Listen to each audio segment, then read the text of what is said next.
Welcome to this month's How Did We Get Here educational program, sponsored and presented by the High Point Historical Society and the High Point Museum in High Point, North Carolina. I'm Van Trivet, High Point Historical Society president, and I'm very pleased to introduce today's program. How Did We Get Here is an educational experience that takes a current topic, exploring it through the progression in time, and how it ties to High Point and our surrounding community's history. Let's do review some housekeeping items. First, our speakers will present, and then we will follow with a question and answer session. Please use the Q&A icon at the bottom of your screen to ask your questions, and please include an email address in case we aren't able to get to your question, or if you'd like to contact the presenter. Julie will lead our question and answer session. If we don't get to your question, we will answer your question directly in an email after the event. Today's presentation will be Green Book sites in Guilford County. The discussion today will be about two Green Book locations, Magnolia House and the Kilby Hotel.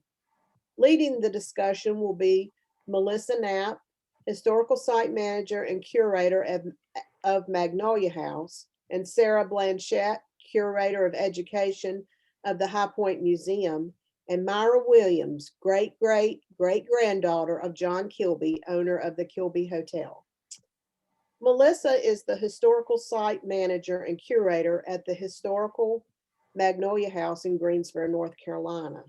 In this role, she oversees nonprofit administration, program creation, and is assisting in recreating the historic operations of the Green Book Hotel the organization resides in. Through this role, Melissa hopes to share a more inclusive and far-ranging Greensboro history. Although she completed her schooling in 2020, Melissa has had previous experience in museum education, public speaking, and fund development through the work with the Charleston Museum, the Children's Museum of the Low Country, and Cone Health. Melissa received her undergraduate degree from Clemson University, as well as her MA in History and Museum Studies from the University of North Carolina at Greensboro. Sara graduated from UNC Charlotte with a Bachelor of Arts in African Studies and a Master of Arts in History. Sara has interned with the Smithsonian's Anacostia Community Museum and the Harvey B. Gantt Center for African American Arts and Culture. Prior to her job, she was the Assistant Site Manager of Reed Gold Mine State Historic Site and a Historic Interpreter at Colonial Williamsburg. Sara has been the Curator of Education of the High Point Museum since January of 2019. In this role, she provides historic context for the past to current events through in-person and virtual education programs for our schools and the general public. Melissa, Sara, and Myra, we welcome you and thank you for leading us on this exploration. Hi, y'all. And I am having a hard time sharing my screen. Would y'all be able to give me permission? Yes, that is possible. I think I just did it. Let's see. Got it. Thank you. Okay.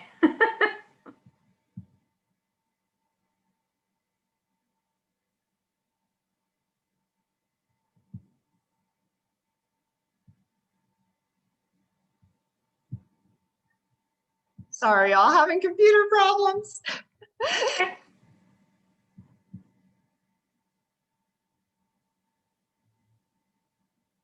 Alrighty. Hi, y'all. My name is Melissa Knapp. I'm the Historic Site Manager and Curator at the Historic Magnolia House in Greensboro. I'm so sorry. I don't know what my computer is doing right now, but I'm just going to start talking if y'all can still hear me. So I'm today just going to be talking a little bit about the house's history, the preservation work that's been done on the house, and kind of where we're going from here today. So, so the historic Magnolia House is the image that y'all currently see on your screen. I'm so sorry, my PowerPoint has frozen, so we're just going to make do. So I'm just kind of going to dive right into the house's history. I'm not going to go too much into the green book, but please, if y'all have any questions, please ask them. We would love to answer them. So the historic Magnolia House was built in 1889. Pretty much as soon as it was built, it was purchased by Annie and John Reed for about $1,300, and they were downtown Greensboro grocers. They owned the home until about 1913, 1914, when it was purchased by the Plott family. The Plott family installed that Mount Airy granite that you see around the Magnolia House. And, oh,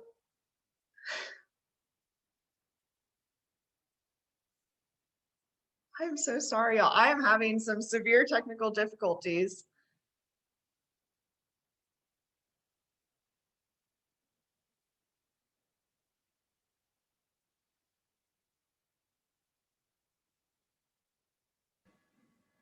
Hello. Are you there? Sorry, I'm here. My computer has frozen up and taken. Oh wait, I'm so sorry, y'all. This is That's okay.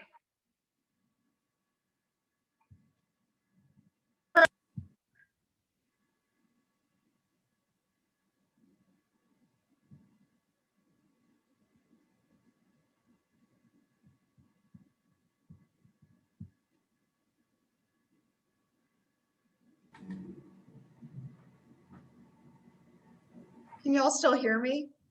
You can now. Okay, perfect. I'm so sorry. I have no idea what is happening. I can't see anything on my screen, but I'm just going to keep talking to y'all if that's okay. That sounds great. That's fine. So sorry, y'all. So the Magnolia House was purchased by the Plott family around 1914. And then come the 1940s, they decided to sell it. So this is where the Gist family comes in from Spartanburg, South Carolina. So in the 1940s, Arthur and Louise Gist, from a working class background in South Carolina, decided to move to Greensboro. Louise was a dressmaker and Arthur was a brick mason, and they were looking for more economic opportunity and educational opportunity for their three children, Annie, Herman, and Buddy. Greensboro offered more economic opportunity for them as they could open an inn here, and they were interested in sending their children to Bennett and North Carolina A&T, two really amazing schools. So they packed up their bags and moved here and purchased what would become the Magnolia House or the Magnolia Hotel. So in 1949, they did open the hotel, and really quickly it began to gain a lot of prominence. So by 1955, it had its first Green Book listing. And in the Green Book, it was actually starred and bolded as the most highly recommended place to stay in Greensboro. And really in most of North Carolina, not a lot of hotels gain this kind of recognition in the Green Book during the time that the Magnolia House was listed through 1961. Beyond that, the Magnolia Hotel and the Kilby Hotel were in a really great location because they were located right in between Atlanta and Richmond. So as a lot of African-American travelers were moving along the highway system between Atlanta and Richmond, Greensboro and the Triad area served as a great place to stop to spend the night. In addition to that, Greensboro was the location of a number of really famous soul music venues. So a lot of performers and celebrities were coming to Greensboro to perform, and then they would also need to stay the night. So for that reason, the Magnolia House hosted a number of celebrities, which I think is one of the main things it's known for today. So sorry, normally I would show you an image of our celebrity wall right here, but a number of celebrities stayed, including Ike and Tina Turner, James Brown, James Baldwin, Louis Armstrong, Jackie Robinson, Carter G. Woodson, the founder of Black History Month. The list goes on and on. And while these celebrities were staying at the Magnolia House, not only were they just staying at the hotel, but they were briefly becoming part of the surrounding community. So Louis Armstrong would stay at the Magnolia House for 3 weeks at a time. And we've got stories from community members of James Brown signing autographs on the porch or Joe Tex playing in the street with kids. So not only was this a place that travelers stopped to spend the night, but it was also a place where they, for at least a moment, became a part of the community. Beyond that, the Magnolia House was a site for Greensboro's African-American community, as well as a site of significant civil rights organizing.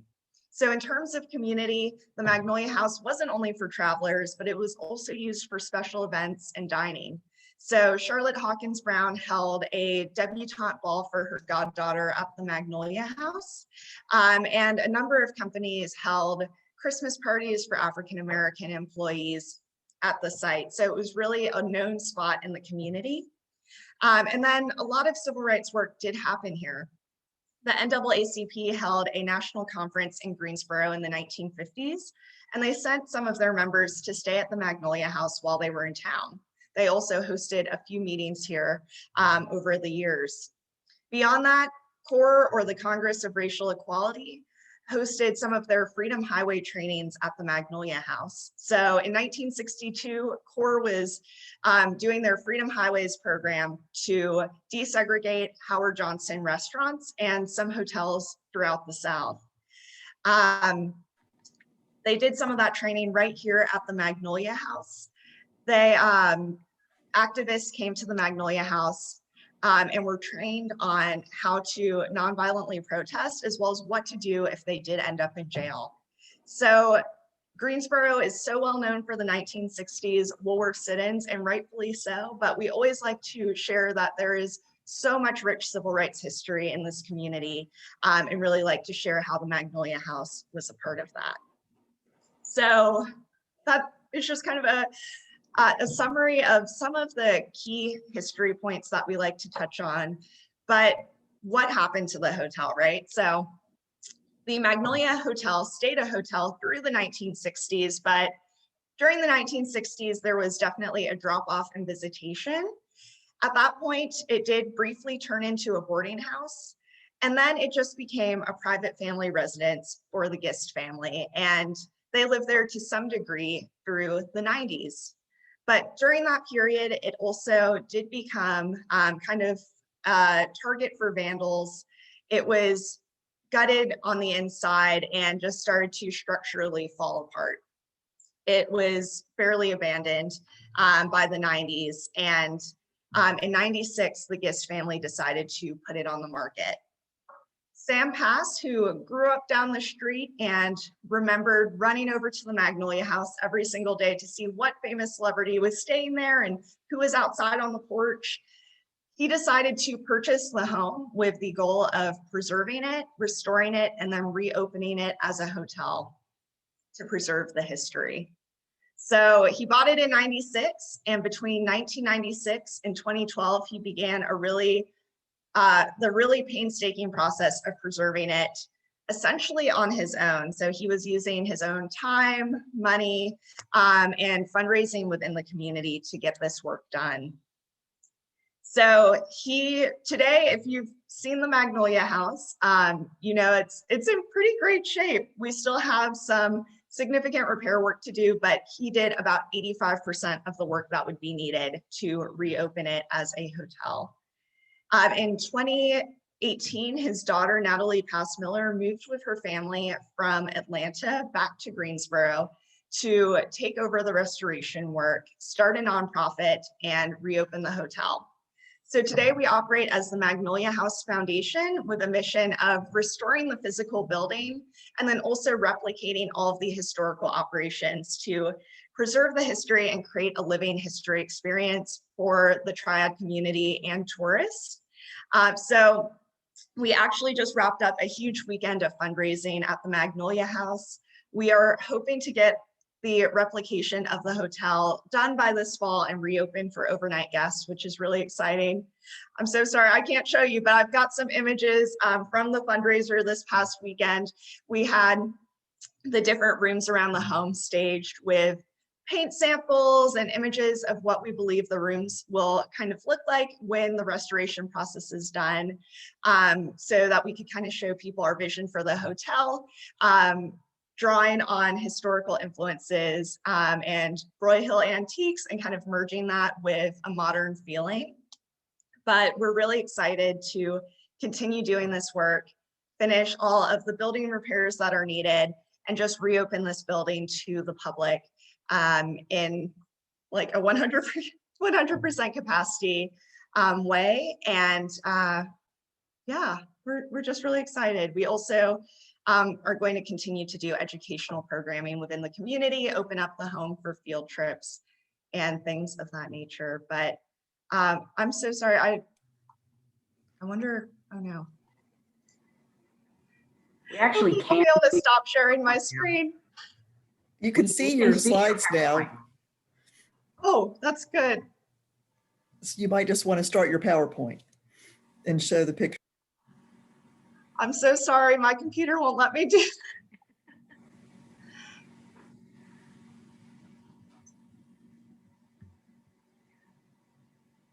Well, why don't we could go on to Sara, and then Melissa, maybe if you go out of it and come back into it, we can reopen it when they're done, and then we can try again. That sounds perfect. Thank y'all so much for bearing with me. No problem. So I'm going to try to share my screen and hopefully things will work.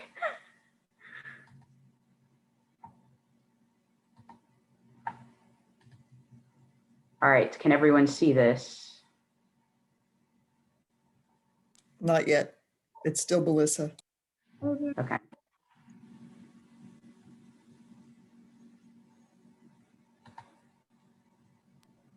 No, you're good, Sarah. Now we can see it. All right, thank you. Thanks, Marion. All right. There we go.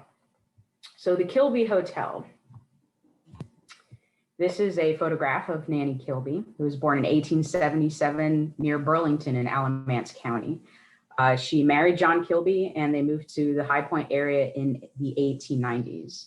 And while they lived here, John worked for the Southern Railroad and he was a packer in a furniture factory, while Nannie was kind of a Renaissance woman. She was a practical nurse, she was a hairdresser, she was a vendor of fish and firewood, and she was also very real estate and business savvy. She is remembered as the hardest working woman in the city. And that is due to the Kilbys really saving money and becoming real estate gurus. They built a complex, which we know as the Kilby Hotel and Arcade, but they built a retail space, offices, a 21-room hotel, an entertainment hall, and they also purchased other properties near Washington and Leonard Streets. Now, this is important because Washington Street was the Black downtown. It was the Black area in High Point where there were a lot of businesses, where a lot of professionals would be, and this is where the location of anything that would be in the Green Book would be on this street. And so what they purchased from the Seacrest family in 1913, and this hotel that came from it did a lot of business, and Nannie Kilby was the one who managed the hotel. Unfortunately, she passed away from cancer in 1921, and then what truly became a family business began because her daughter, Aura Martin, took over the hotel management. In 1940, John Kilby passed away, and then 13 properties that the Kilbys owned actually were sold off so that they could satisfy a property tax debt. But this really became a family business. And because Washington Street was so prominent in the Black community, here is an example of what it would look like in the Green Book for High Point. If you actually look on the New York Public Library digital collection for the Green Book, they have a very good amount of Green Book editions from 1936 through 1966, 67. plus or minus a few that may have been lost to time. But if you look in those Green Book related areas for North Carolina, you'll see High Point, and always High Point has the Kilby Hotel in there. So obviously it was one of those oasis spaces, one of those safe havens for Black travelers, Black businessmen, Black families, Black entertainers who would be able to go to these kind of locations in the Green Book and stay over. And again, these images are courtesy of the New York Public Library digital collection. So you can actually go to their website and look inside all of the Green Book publications that they have. Doing that, you can see that High Point goes in and out. It's not in every single one, but when it is in one of the publications, you prominently see the Kilby Hotel as one of the hotels that you could stay at in High Point. And through the publications that they have on the website, I found High Point and the Kilby Hotel in the publications 1947 through 1955, 1961 through 64, and the 66-67 publication of the Green Book. So with the end of segregation in the 1960s, you start to see a decline in businessmen and professionals on Washington Street. They start to relocate to other areas, and Black enterprise kind of starts to slide.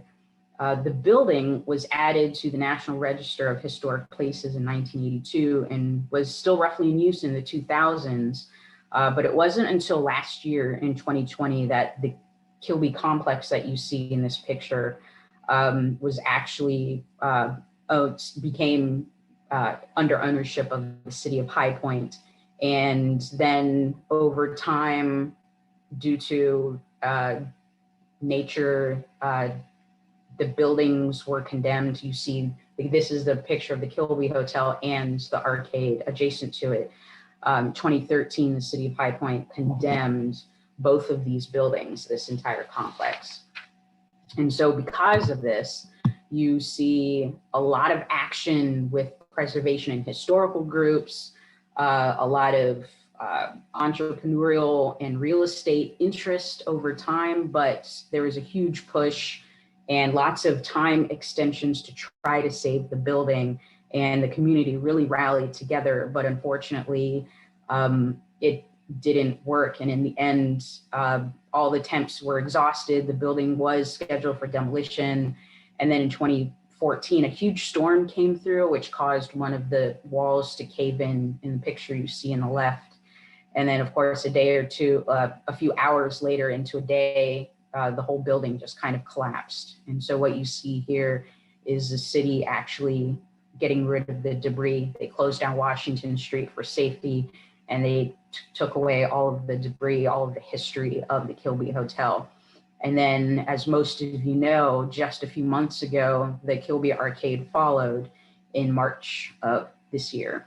And that is really unfortunate. If you walk on Washington Street now, you just see big lawn where these buildings were, and that's a lot of history that was lost. However, we do have, luckily, a very good community that, I'm gonna stop sharing my screen, but we have a very good community that is,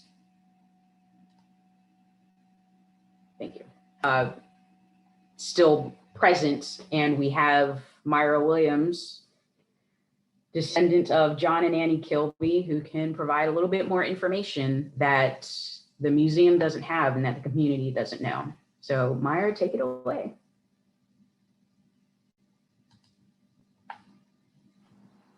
There you are, we're unmuted. Hi, everyone. My name is Myra Williams. I am the great-great-granddaughter of John and Nannie Kilby. I do have a few pictures.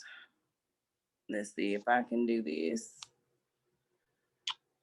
that I can show. Oh no, let's not have this issue. I think everybody's having issues today.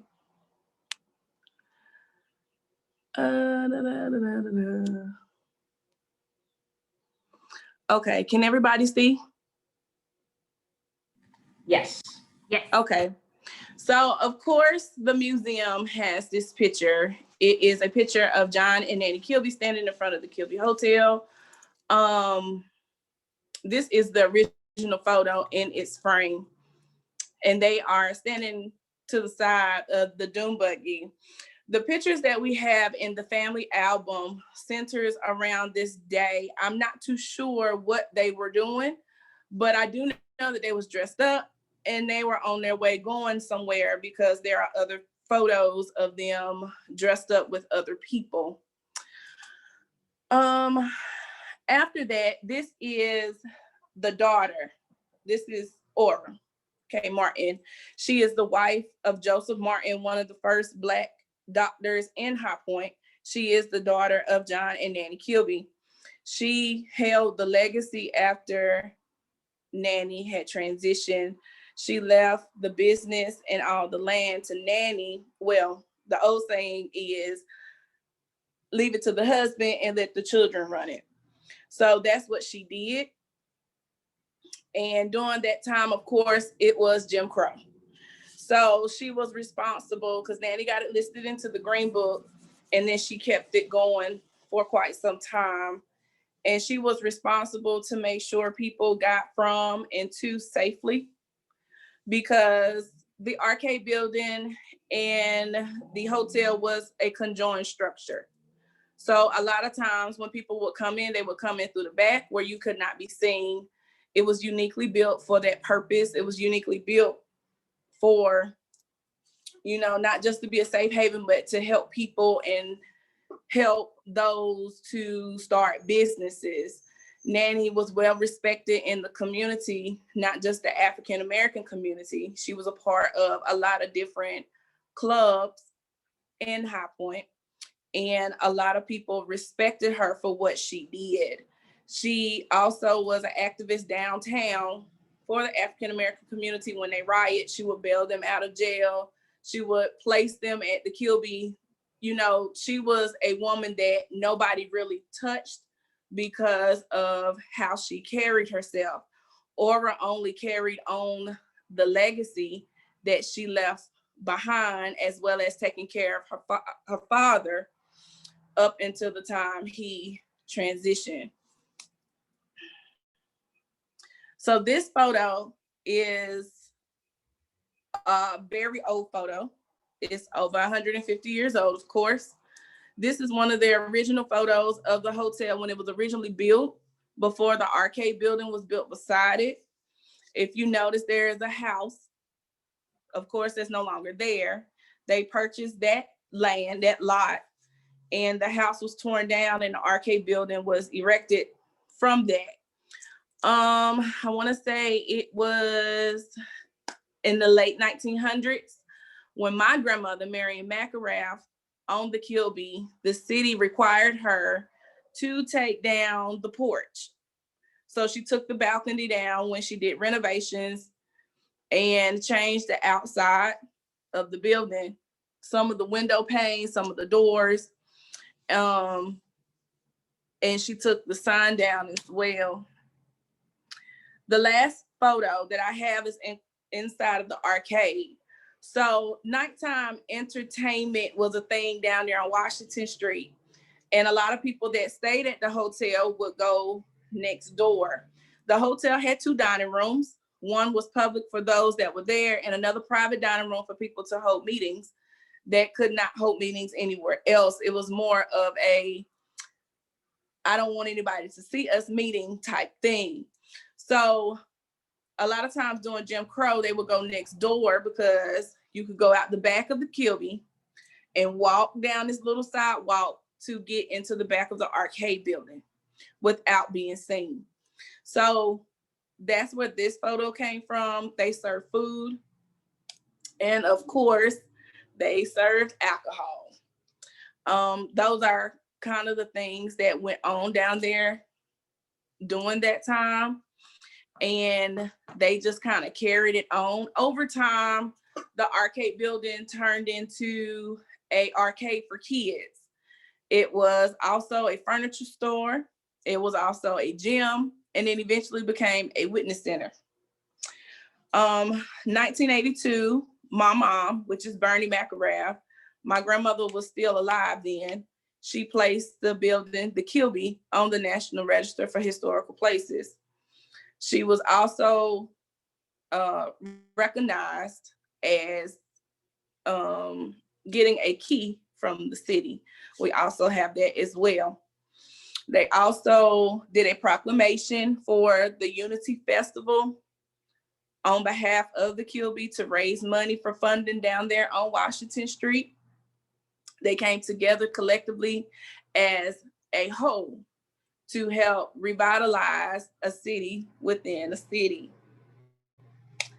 I think I covered all the bases. In 2014, as Sara stated, the Kilby did get struck by lightning and it was taken down. Only the Kilby was condemned then. Of course, unfortunately, in 2020, we lost ownership of the land, which was the vacant lot in the arcade building due to an auction of foreclosure to the city of High Point. They decided to tear down the arcade building because of not wanting to repair it because they said it would cost too much money. So after the hotel came down, the arcade building was still able to be used.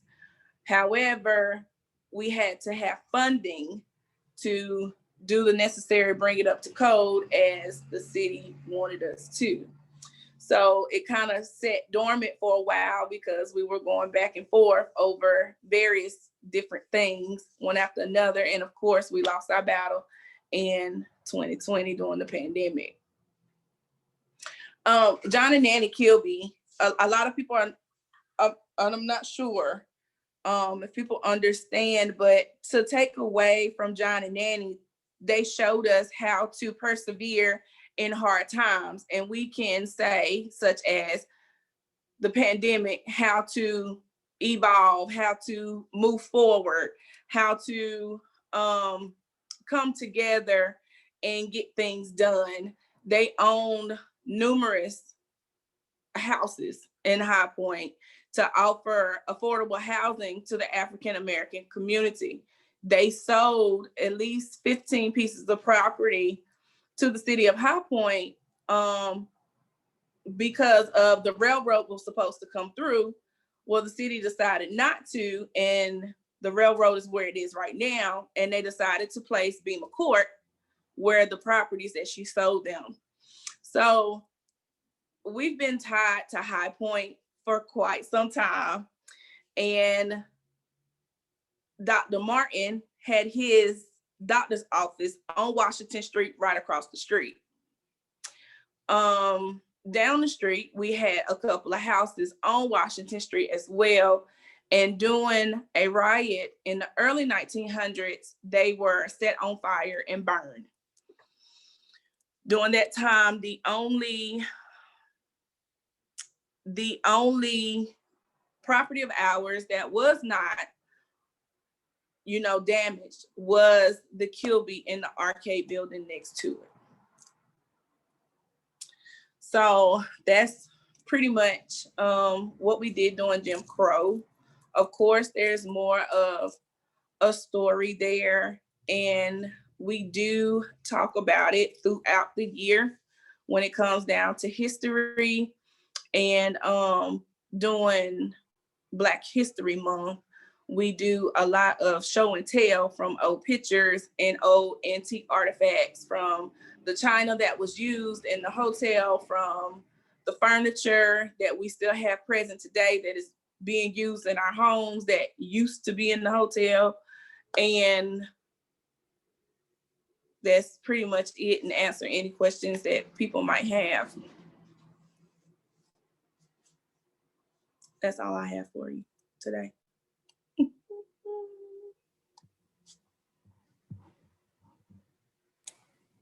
Thank you, Myra. That's great. Do we want, before we go to the questions, we want to give Melissa a chance to zip through her slides so people can see those photos quickly? Yes, I think it should work now. Let's see.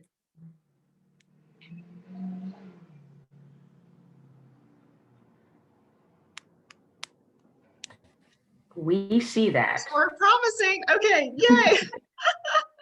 So I'll just do a quick run through of some images. Of course, this is our celebrity wall. Oh, slideshow has changed. That's interesting. This is our celebrity wall.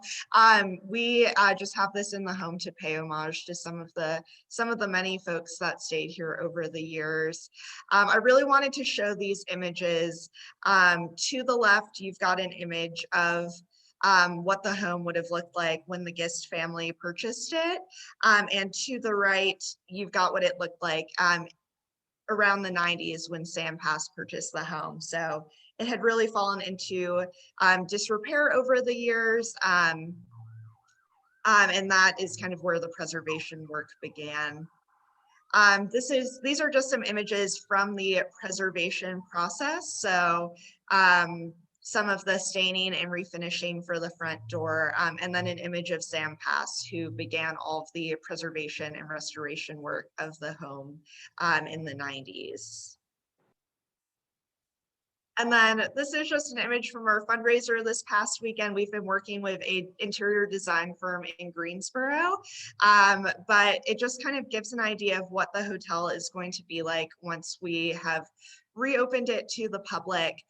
We're just really trying to draw on some historical colors while kind of bringing some of the guests that stayed into the home into the room. So we're going to have rooms that really pay homage to Carter G. Woodson and James Baldwin and Jackie Robinson and Satchel Paige. And yeah, we're just really excited to get to share that with y'all so soon. I think those are all my images.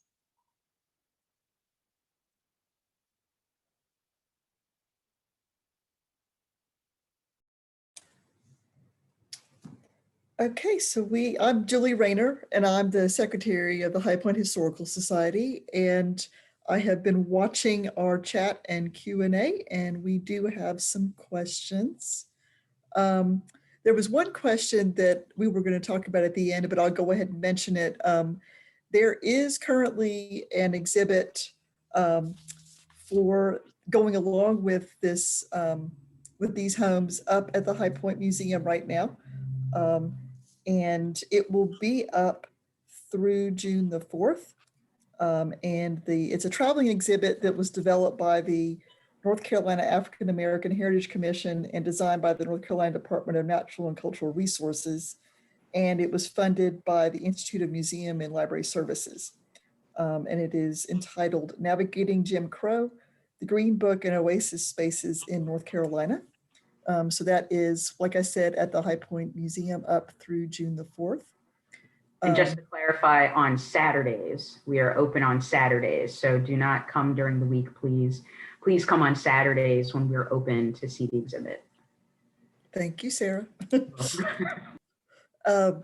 There was another question for Melissa. And the question is, does the foundation have testimonials from people who came through Greensboro and stayed at the home? That's an awesome question. So at this time we don't, but one of our focuses for this coming year is going to be collecting some oral histories. We haven't found that many people who stayed in the home as historical guests yet, but we do have a lot of folks in the community interested in doing oral histories who had a family member who worked at the hotel or visited it when they were younger. So we're definitely still looking for people though who did stay at the home as historical guests. Great. This is a question for both Melissa and Sarah. How many rooms in each of the Magnolia and the Kilby were for guests to stay in? So at the historic Magnolia House, there are 4 bedrooms upstairs. And they each operate with a shared bathroom situation. So there would have been about 4 guest rooms and then a lounge area upstairs for guests. And for the Kilby, and of course, Myra, please feel free to correct me. Through research, I've seen 21 rooms in the Kilby Hotel were for guests. However, that may have changed over the years. But as far as I know, 21 rooms in that building. Okay, one more has come in. And this is also for Melissa. How will the historic Magnolia House manage with the ADA requirements? This person had visited over the weekend and noticed that there might be some challenges. Absolutely, that's an amazing question. So ADA requirements are always tough with historic buildings because we can't make too many changes on the interior. We do have an ADA compliant ramp in the backyard where guests will be able to drive up, and we'll have it more paved back there so people can easily get in and out of the house with that ramp. Aside from that, we'll definitely be looking at making the house as inclusive and accessible as possible, especially when there's only so much we can do as far as I know with like the staircase upstairs and all of that.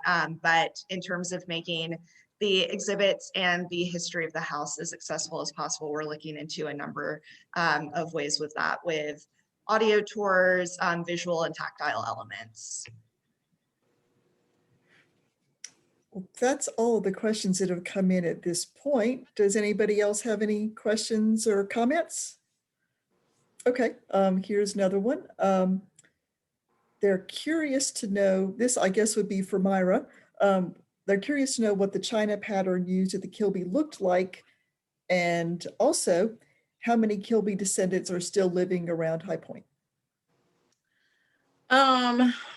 Well, my mom had 3 girls, and we all have a set of china ourselves from the hotel. We also have a set of crystal. We also have china cabinets, and I have the dinner table and a china cabinet that came out of the dining room in the hotel. So there's a fair amount of real china that we have. The wedding set of china that was Nanny's is blue and white. The wedding set that was Aura's is pink, gold, and aqua. And Marion's set of china is yellow and pink. The crystal was passed down, but my grandmother Marion purchased a new set of crystal, which had a flowery pattern on it.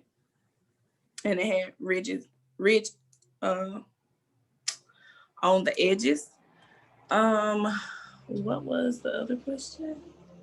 The number of Kilby descendants still living in and around High Point. So I don't know all of my mom's family. That was pretty big. My grandmother Marion kept us all together, and I was really small when she died.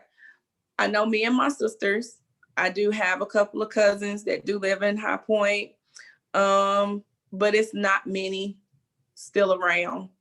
As far as being immediate, it's me and my sisters, my mom, her brother, his wife, and my 2 nephews, of course, and his son. And then my uncle, which was his twin, his son is living, and he has 5 kids. Okay. Any other questions? Great. Thanks so much. I'll pass it back to Van to close us out. Right. Thank you, Melissa, Sara, and Myra for sharing your knowledge with us. And thank you for all the attendees for your interest and support. How Did We Get Here educational series was presented by the High Point Historical Society and the High Point Museum. The High Point Historical Society collects, preserves, and showcases the history of Greater High Point to foster a shared appreciation of our community reflected in the stories, events, and traditions of our past. We extend our invitation for you to join our organization. You can find membership information on the High Point Museum webpage, as well as information about coming programs. This program and other programs have been recorded, and the links can be found on the High Point Museum's YouTube channel. The High Point Historical Society program series will resume in October. Until then, if you're in the High Point area, please stop by the museum and explore the High Point's history. We currently are open on Saturdays. This is especially true if you're interested in learning more about the Green Book sites. The High Point Museum is hosting a traveling exhibit, Navigating Jim Crow, the Green Book, and Oasis Spaces in North Carolina. This exhibit was developed by the North Carolina African American Heritage Commission and designed by the North Carolina Department of Natural and Cultural Resources with funding from the Institute of Museum and Library Services. And it is on display through June the 4th. And you can visit the museum on Saturdays to see this exhibit.